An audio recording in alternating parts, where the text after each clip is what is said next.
జై శ్రీరామ్ అందరికీ నమస్కారం. వెల్కమ్ టు న్యూస్ అఖండ. నేను మీ కస్తూరి శ్రీధర్. మిత్రులారా, మన శత్రు దేశమైనటువంటి పాకిస్తాన్ను భారత్ మరో భారీ దెబ్బ అయితే కొట్టింది. సరే, ఇంతకు ఏం జరిగింది ఏందనేది ఈ న్యూస్ ద్వారా మీ చెప్పే ప్రయత్నం చేస్తా, ఓకేనా?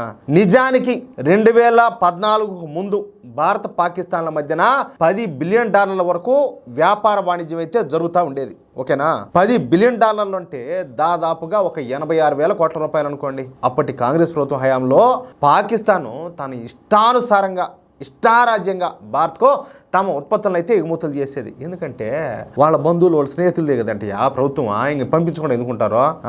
పాకిస్తాను మీకు శత్రు దేశం అయితే మా హిందూ శత్రు దేశం అవుతుంది, వాళ్ళు అయితే గీతే మీకు శత్రువులు కావచ్చు కనుక మా హిందూ శత్రువులు అవుతారనే వాళ్ళు వాళ్ళ పార్టీలో కోకొలలుగా ఉన్నారు. మరి అలాంటి వాళ్ళు ఉన్నప్పుడు కాదు ఇంక వాళ్ళు ఎందుకు ఆగుతారు?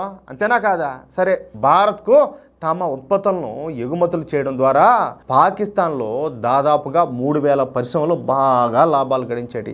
ఒక పక్క మన మీద పడి ఆధారపడి బతుకుతానే, డబ్బులు సంపాదించుకుంటానే, చల్లగా బొత్తానే కూడా మళ్ళా మన దేశాన్ని నాశనం చేయాలని చెప్పేసి, మన దేశంలో ఉన్నటువంటి హిందువుల ప్రాణాలు తీయాలని చెప్పేసి వాళ్ళు కంకణం కట్టుకొని పనిచేస్తూ ఉన్నారు. చూడండి, ఆధారపడి బతికేది మన మీదనే, మళ్ళీ చంపేది మనల్నే. ఎంత దారుణంగా ఇదే. మన వాళ్ళకి మాత్రం బుద్ధి రాదు. ఇంకా ఇక్కడ ఉండేటటువంటి కొంతమంది మూర్ఖులు బానిసలు పాకిస్తాన్ ప్రేమించే వాళ్ళు చాలా మంది ఉన్నారు, ఓకేనా?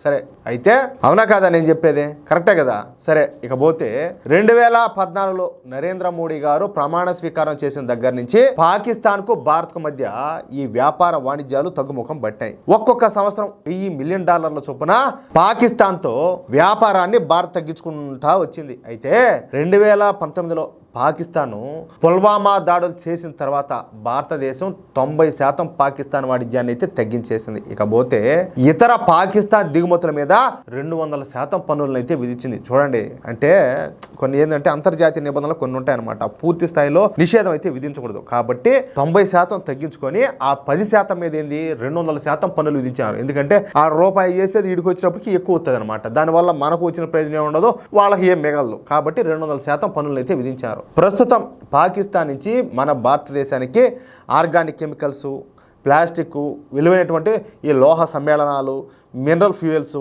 కొన్ని రకాల పండ్లు, డ్రై ఫ్రూట్స్, నూనె ఉత్పత్తులు, కొన్ని రకాల పిండి పదార్థాలు, బంక, ఎంజైమ్స్, వర్ణ ద్రవ్యాలు, మసాలా దినుసులు దిగుమతి అయితే అవుతూ ఉన్నాయి. వీటి విలువ దాదాపుగా $100 మిలియన్ ఉండాలి. అయితే 10 రోజుల క్రితం కాశ్మీర్లోని పహల్గామ్లో తీవ్రవాదులు దాడి చేసిన సంగతి మీకు కూడా తెలిసిందే. ఈ దాడిని చేయించింది సాక్షాత్తు పాకిస్తాన్ ఆర్మీ చీఫ్ అయినటువంటి ఆసిమ్ మునీరే.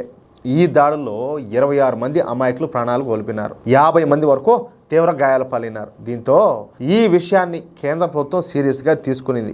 ఈసారి పాకిస్తాన్ పైన మిలిటరీ ఆపరేషన్లు చేయాలని చెప్పేసి ఒక నిశ్చయానికి అయితే వచ్చింది. దీంతో దేశవ్యాప్తంగా యుద్ధ సన్నాహాలు చేస్తున్నారు. పాకిస్తాన్ గట్టి దెబ్బ కొట్టడానికి అన్ని రకాల ప్రయత్నాలు కూడా ప్రారంభించారు. అందుకే పాకిస్తాన్కు సంబంధించినటువంటి అన్ని మార్గాలను మోడీ ప్రభుత్వం మూసేస్తుంది. ఇందులో భాగంగానే పాకిస్తాన్ను ఆర్థికంగా దెబ్బతీయాలని చెప్పేసి భారత ప్రభుత్వం భావించింది. అంతే, ఇక పాకిస్తాన్ నుంచి భారత్కు దిగుమతి అయ్యేటటువంటి ఉత్పత్తుల మీద తక్షణం నిషేధం అయితే విధించింది. ఇదే పూర్తి స్థాయిలో అనుకోండి.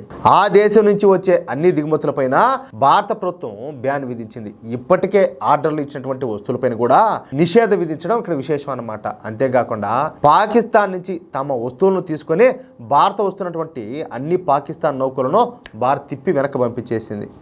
పాకిస్తాన్లో ఉత్పత్తి అయ్యేటటువంటి వస్తువుల మీద లేదా పాకిస్తాన్ డీలర్ల వ్యాపారం చేసే ఉత్పత్తుల మీద ఆ దేశం నుంచి భారత్కు ప్రత్యక్షంగానో లేకపోతే పరోక్షంగానో వచ్చే ఉత్పత్తుల మీద పూర్తి స్థాయిలో భారత్ నిషేధం విధించింది. ఇక్కడ ఒక విషయం ఒకటి ఉన్నది, మీరు కొంచెం జాగ్రత్తగా గమనించాలా. పాకిస్తాన్ తమ దేశంలో ఉత్పత్తి అయినటువంటి కొన్ని వస్తువులను దుబాయ్ ద్వారా భారత్కు ఎగుమతులు చేసేది. చూడండి, అంటే ఇట్లా వస్తే మనం ఒప్పుకోమని చెప్పేసి ఆ రూట్లో అనమాట.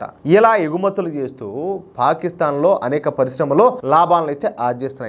ఇప్పుడు ఆ మార్గాన్ని కూడా భారత్ నిలిపివేయడంతో ఇక పాకిస్తాన్ వ్యాపారవేత్తలు ఇప్పుడు తల్ల బాదుకుంటున్నారు. తమ నోట్లో మట్టి కొట్టారని ఇప్పుడు తాము ఎలా బ్రతకాలని చెప్పేసి పాకిస్తాన్ ప్రభుత్వాన్ని, పాకిస్తాన్ ఆర్మీను నిలదీస్తున్నారు వాళ్ళంతా కూడా. అంతేకాకుండా ఇక నుంచి పాకిస్తాన్కు చెందినటువంటి వాణిజ్య నౌకలు కూడా భారత పోర్టులను ఉపయోగించుకోకూడదని స్పష్టమైన ఆదేశాలు జారీ చేసింది భారత ప్రభుత్వం. చివరకు పాకిస్తాన్ నౌకలకు పెట్రోల్ నింపుకునే సదుపాయాన్ని కూడా భారత ప్రభుత్వం అయితే ఎత్తేసింది. దీంతో పాకిస్తాన్ వ్యాపారులు, డీలర్లు, నౌకాధిపతులు, పారిశ్రామికవేత్తలు లబోదిబొమ్మని నోటీస్ ఎత్తి కొట్టుకుంటున్నారు.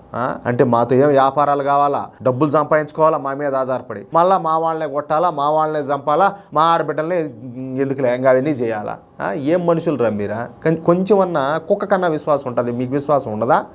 కాదులే, మా మీద ఆధారపడి బతుకుతా కూడా మళ్ళీ మమ్మల్ని నాశనం చేయాలనుకుంటారే, కుక్క కన్నా విశ్వాసం ఉంటుంది, మీకెందుకు విశ్వాసం అనేది ఇలా? ఎందుకు ఇలా దేవుడు అంటాలే? ఏం బతుకులు రా స్వామి. ఇక్కడ కూడా కొంతమంది ఉన్నారు, నిద్ర లేచిన టాంచి ఏదో ఒక వ్యాపారం చేసుకుంటా మన మీద ఆధారపడి బతుకుతూ ఉంటారు. మళ్ళీ మనం పండుగలు చేసుకోవాలన్నా, ఊరేగింపులు చేసుకోవాలన్నా, ఉత్సవాలు చేసుకోవాలన్నా కూడా, ఏమి చేయాలన్నా కూడా మనం సంతోషంగా ఉంటే అసలే చూడలేరు. వచ్చి రాళ్ళ దాడులు చేయడమో లేకపోతే ఏదో ఒకటి బేమత్సం మామూలుగా ఉండదు.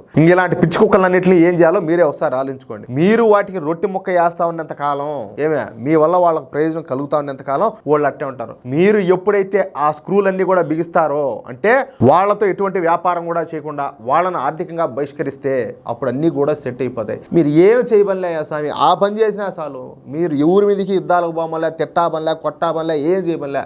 ఈ దేశాన్ని, ధర్మాన్ని ఎవరైతే కాపాడతారో వాళ్ళకి ఓటేసి ఇదిగో వీళ్ళని ఆర్థికంగా బహిష్కరించగలిగితే, ఏది దేశ వ్యతిరేకులను కావచ్చు, ధర్మ వ్యతిరేకులు కావచ్చు, వీళ్ళని బహిష్కరించగలిగితే మొత్తం అన్నీ సెట్ అయిపోతాయి. అన్ని రోగాలకు కూడా ట్రీట్మెంట్ ఏంటంటే అదే. మీరు అది కూడా లేకపోతే ఇంక మీ బతుకులు ఎందుకు? ఇంకెందుకంటాలే? దేశం కోసం ఏమీ పని చేయలేరు, ఒక నిర్ణయం తీసుకోలేరు, ఒక పోరాటం చేయలేరు, చేసే వాళ్ళకు మద్దతును తెలపరు, కనీసం ఈ కూడా చేయలేకపోతే ఇంక ఊరికే డబ్బు సంపాదిస్తేనే మన భవిష్యత్తు బాగుంటుంది అనుకుంటే అది ఎట్లా బాగుంటుంది? కాదు, పాకిస్తాన్లో హిందువులు ఉన్నారు, ఈరోజు ఏమైనారు? ఆఫ్ఘనిస్తాన్లో ఈరోజు ఒక్క హిందూ అనేవాడు లేడు. బంగ్లాదేశ్లో హిందువుల పరిస్థితి ఏంది? అంతేందుకు మన దేశంలో ఉన్నటువంటి కాశ్మీర్లో అసలు హిందువులు ఎట్టపోయినారు? పశ్చిమ బెంగాల్లో ఈరోజు హిందువుల పరిస్థితి ఏంది? సరే, కేరళలో తీసుకుంటే హిందువుల పరిస్థితి ఏంది? ఇంకన్నా మనకు బుద్ధి రాకపోతే ఎట్టా? ఇంకన్నా కొంచెం మారండి.